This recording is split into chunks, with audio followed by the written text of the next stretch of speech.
Uh, Thank you.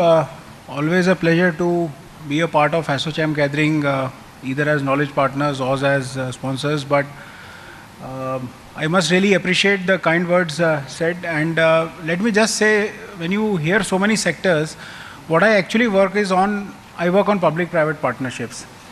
And because I work on public-private partnerships, trying to forge them institutional structures, you crisscross so many sectors, and education also becomes one of them.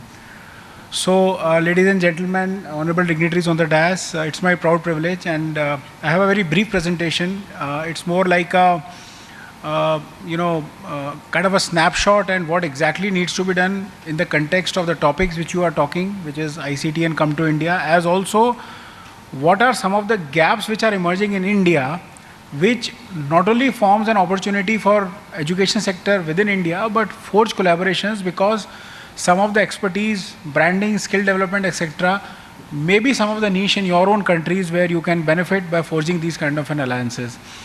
One of the questions I was talking to some of the colleagues earlier, you normally don't find banks in such a scenario. But I think times are changing. When you look at a bank, you are immediately think of either of a credit or some place to put your money into and have some interest earned on that money. Yes, we definitely do it. I'm not saying it's not a function, which is a basic function of a bank. But what is emerging out is that banks are, through knowledge banking approach, which we do follow as India's young bank, we get our clients to structures which become bankable. And at the end of the day, if you put up bankable projects, banking then becomes an automatic activity. So we call it a kind of a proactive approach towards banking, and therefore, not only we internalize some of the sectoral expertise within ourselves, but we also try to disseminate and also collaborate with all the sectors, including the government. With that intent, along with ASSOCHAM as a national apex chamber, we are really, happy to do this, and so that the dissemination becomes a part of policy efforts, some positive impacts happen, and with all the positive stakeholders, we carry it forward. So, let me just give you my brief presentation with a perspective, maybe to think more, and there are some opportunities which you can fructify during the course of next 3 days and maybe in future.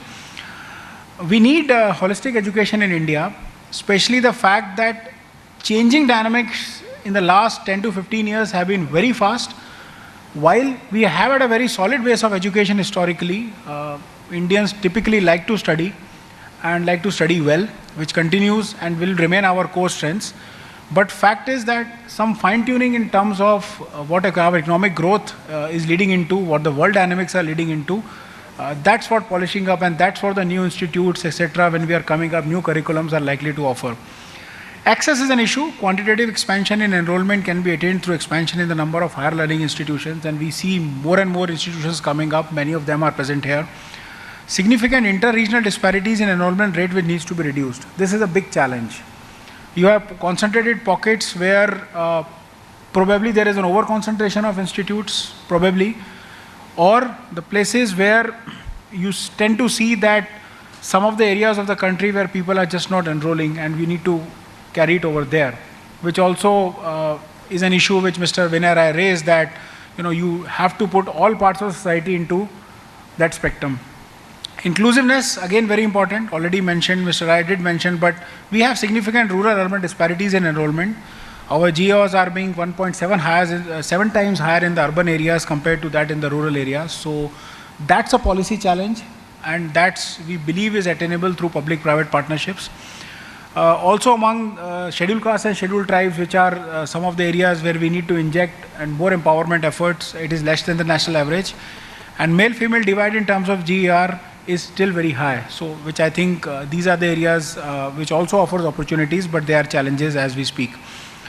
In terms of quality, we need to be changing some of these systems to create thinking students. And I think that is more in dynamics with the current needs, and that's what I was telling. The base is still very strong, and we don't think that that radical changes are going to happen. Of course, the system is going through a change, but inherently the fine-tuning is what is required so that the quality and thinking ability comes in the current context. ICT, etc., will definitely be a very important tool in dissemination and also help in allaying some of the physical infrastructure constraint. Professional development of faculty, quality research, establishment of innovation universities are other emerging requirements. Some of them is already happening. Again, many of them are present here. We hope that it cascades much, much faster and in a much larger way. There is emerging requirements need private sector participation to put sector into perspective. I think that's very important, and Indian private sector combined with other world private sector can actually play a very big role in this particular process. One of the other important aspect which is very critical is the lack of skill development. The gap between higher education and employment is not a singular phenomena but manifests itself into different forms. One of them is talent use gap, then there is structural unemployment and involuntary reduced employment. We do find only about 2% of our workers are likely to be skilled, and in-serve training is received by only 15% of workers in the manufacturing sector. And sometimes when we do compare ourselves to a country like China, this is one of the areas. We have done tremendously well in IT and software, but not in manufacturing. And one of the cascading reasons is that even your skilled workers, they may actually be skilled, they are not branded as skilled. So even that gap exists today, and that's what some of these new institutions must bring forward. And comparatively, you look 96% in South Korea, 80% in Japan, 75% in Germany, 68% in Britain, they receive formal skills training. And the question is that what is that formal process? And I think that needs to be standardized and defined, and efforts are beginning to happen. A study conducted by IMAX on behalf of NSDC actually showed that there will be a shortage as near as 2022, which is less than 10 years from now, of about 240 to 250 million people in high growth sectors. This offers tremendous opportunities for international collaborations to happen if this is done in a very, very focused way, and I think this is where the opportunity lies. The challenge lies in integration of skill development and formal education system to reduce the existing gap. So I think if we focus on this, and I'll just come to the later slides, what are the enablers for this holistic education to take place? One is we definitely need to improve physical infrastructure. Both government, public and private sector are working on that area. We need to direct public expenditure on education towards increasing the efficacy of the already existing structures. See, one of the things is that always your cost of setting up of a new institution, and there are many private sector people, they know it much better than me who have set up these institutions, actually becomes always very high compared to an existing infrastructure which can also be used in the same way as it was a private institution. So again, you talk of a PPP structures, and therefore we do find that if you take a recce of the whole country, you already have structures which can be reutilized. Something we have still not given enough emphasis on, and I think now is the right time to do it. Innovating at the grassroots, it is new methods should be developed to incentivize greater participation in school and develop new cost-effective mechanisms to solve problems in which traditional ways have not worked. We call it out-of-the-box thinking. Skill development, definitely to enhance productivity to come out of the vicious cycle described, and as a visual is showing to you, it's a vicious cycle which leads to a negative spiral which is happening starting with low per capita, leading to low saving, leading to low investment, and therefore leading to low productivity. So you need to reverse this cycle, and every low should read high. So that's what you are trying to do. And the other aspect is vocationalizing the secondary education with proper standardized and branding efforts which are recognizable India-wide, yes, and worldwide. And I think in this process, to modulate public-private partnerships in this sector is a way forward for achieving improved access to holistic education. Now, when I say public-private partnership, let me also put a word of a caution, which I have been observing last 15-20 years. We have seen PPP tends to be used sometimes very loosely. Anybody public and anybody private, and they just maybe sitting with each other calls a PPP. It's not. It's a risk sharing, it's a reward sharing mechanism, it's a policy integration, and therefore when you miniaturize this process, it becomes a very, very professional exercise in itself. So therefore, we do believe, this is a institutional innovation mechanism that needs to be built in, and that will bring further investments from the private sector on board. We have a few proposed interventions under our 12th five-year plan which the government has brought out, and they include upgradation of autonomous colleges. One of the very important aspects is establishment of meta-university complexes, which gets you access to best courses from different universities, and I think that is also contiguous to one of the themes which is on role of ICT. So therefore, the role of meta-universities will have high dependence on ICT mechanisms as you take it forward. Setting up of industry innovation clusters and business incubator to nurture research talent on university campuses in a large scale.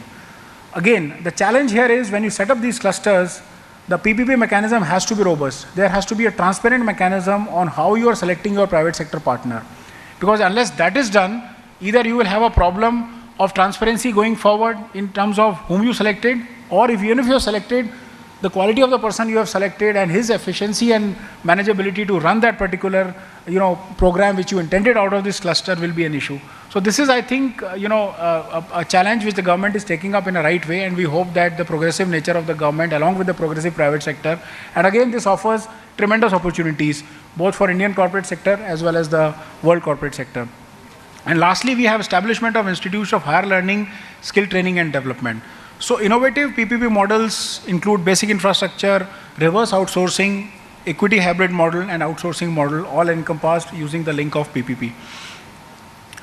Coming to the model which we propagate, which is again a standard model in terms of integrating the social equity, and which is the concern of the downtrodden of the society, which again Mr. Rai mentioned. You need to create a mechanism of inclusion of social equity using an education SPV which caters to the local community. I'll come to the last part of my presentation, which is one of the things we have done with National Skill Development Council under their UDAN program. And what we did is we kind of became educators ourselves. It is a 5-year partnership with National Skill Development Corporations and enabling skill development and employability of graduates from Indian state of Jammu and Kashmir. Here, we have started with training 30 graduates, and they are currently under training, and the very positive feedback is coming out, and they will be employable across the banking spectrum anywhere in India. And this will be a regular recurring process going forward. So I think more and more engagement of the private sector in these programs, and we are very hopeful to scale it up to some other sectors, including ourselves directly, as well as bringing some other of our clients who are our good clients to take this forward. And again, I think this is something we can also take forward much more faster with SOCHM. I'll come to the last part of my slide. We need to leverage potential of technology in delivery through PPPs. There is a high potential to revolutionize educational and delivery using of technology and ICT. A need for further development of these solutions, integrate individual efforts and using of existing platforms. PPP can be an institutional innovation to integrate smaller efforts to scale them up. Extending support for building the knowledge network among institutions of higher education. Enable government and NGO agencies to scale up effort to spread digital literacy for teacher empowerment, provide modules for addressing in skill deficit, encourage and support research for achieving technological breakthrough and innovation for development at very low cost, facilitate e-commerce, B2B, B2G, donations, advisory services, and whole lot of these kind of activities. Knowledgeable financial institutions like Yes Bank and many others have a key role to play in delivering financial and banking services to all. So ICT-enabled solution from private sector need the intervention of an appropriate policy framework from government through developing a strong public-private partnership. Thank you very much, and we'll be delighted to interact further with them. Thank you very much.